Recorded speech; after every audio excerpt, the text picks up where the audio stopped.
दिन था 14 दिसंबर 1503। इस दिन एक ऐसे बच्चे का जन्म हुआ जो अपने आने वाले प्रेडिक्शन से सबको हैरान कर देने वाला था।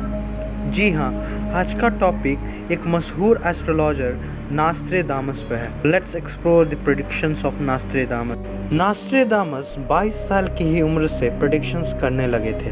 फिर आगे चलकर उनकी एक बुक पब्लिश हुई जिसका नाम लेस प्रोफिटाइट्स था। अपनी किताब में 6330 प्रेडिक्शंस की थी, जिसमें से 70% प्रेडिक्शंस सही थी। अब बात करते हैं उनकी कुछ ऐसी भविष्यवाणियों के बारे में जो आगे चलकर सही साबित हुई। The death of Henry II। उन्होंने लिखा था, the young loyal will overcome the older one the field of combat in a single battle. He will pierce his eyes through a golden case. Two wounds made one, then he died toward death. मैं ये लिखा था कि हमारे इतिहास के कुछ बड़ी घटनाओं में से एक था, जिसमें उन्होंने ये बताया था कि हेनरी II की युद्ध में डेथ हो जाएगी। इस लाइन में उन्होंने कहा था कि लड़ाई के मैदान में एक युवा शेर एक बूढ़े शेर को हरा देगा और उस बूढ़े शेर के शरीर में एक ही जगह पर 2 बार वार करेगा, जिस कारण उस बूढ़े शेर की एक दर्दनाक मौत होगी। और इस घटना में ऐसा ही हुआ था।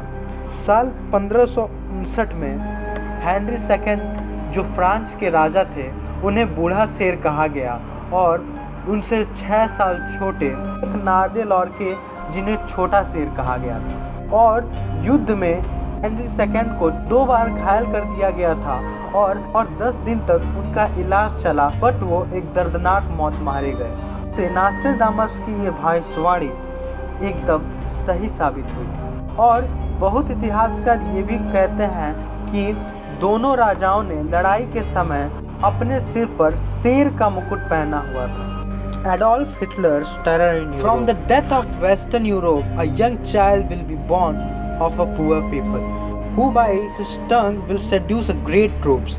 His fame will increase towards a realm of east. इसका मतलब था कि पश्चिमी यूरोप में गरीब लोगों की आबादी में एक बच्चा जन्म लेगा जो अपने जुबान से एक बहुत बड़ी सेना बनाएगा और उस सेना को पूर्व के तरफ बढ़ाएगा। और हिटलर का जन्म वेस्ट यूरोप में ही हुआ। हिटलर ने अपने स्पीच से एक नाजी सेना बनाई थी, जिसे ऑटोमन एम्पायर, जापान जैसे कई देशों का समर्थन भी मिला था। दूसरे पैरा में उन्होंने कहा है कि Beast ferocious with hunger with great part of battlefield will be against his tiller. Into a cage of iron will a great one be drawn, when the child of German observes nothing. दूसरे para में उन्होंने कहा है कि एक भूखे जवानों की टुकड़ी नदी पार करेगी, जिसमें एक बड़ा टुकड़ा हिटलर के खिलाफ होगा। उन्होंने यहाँ पे हिटलर को दर्शाया है और यहाँ पे लोहे का पिंजरा का मतलब गैस चैम्बर से था, जिसमें हिटलर अपने दुश्मनों को दर्दनाक मौत दिया करता था। अगर हिटलर के बारे में आप जानते होंगे तो आपको पता होगा कि नास्ट्रेदामस की ये भी बात एकदम सच साबित हुई थी। नास्ट्रेदामस ने हिरोशिमा और नागासाकी पे जो एटॉमिक बम का अटैक हुआ था उस पर भी प्रेडिक्शन किया था। उन्होंने कहा था कि एक समय ऐसा आएगा जैसा पहले किसी ने नहीं देखा होगा। धमाके से आसमान में पूरा कोहरा छा जाएगा और कई बीमारियां फैलेंगी, जिसमें कई लोगों की मौत होगी। आप ही सोचो कि 500 साल पहले उन्होंने ये भी बता दिया था कि इंसान चांद पर भी पहुंचेगा। उन्होंने इंडिया के बारे में भी कुछ प्रेडिक्शंस की थी, जिसमें हमारी फ्रीडम फाइटर सुभाष चंद्र बोस के बारे में बताया था कि एक ऐसा लड़का जो अपने और दूसरों की आज़ादी के लिए कुछ भी दांव पर लगाने को तैयार होगा। एक किला आज़ाद करा लिया जाएगा और हुकूमत देखती रह जाएगी। एक नेता अपने देश से दूर किसी पनडुब्बी में छुप के जाएगा और अलग कल्चर वाले लोगों से मदद लेगा और देश को आज़ाद कराएगा।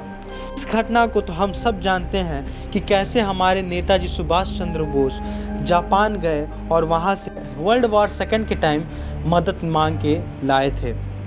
तो ऐसे ही नास्ट्राडामस की कई ऐसे प्रेडिक्शंस हैं जो सच साबित हुई हैं, और आगे भी उनकी ऐसी कई सारी प्रेडिक्शंस हैं जो मैं चैनल पे पोस्ट करता रहूँगा।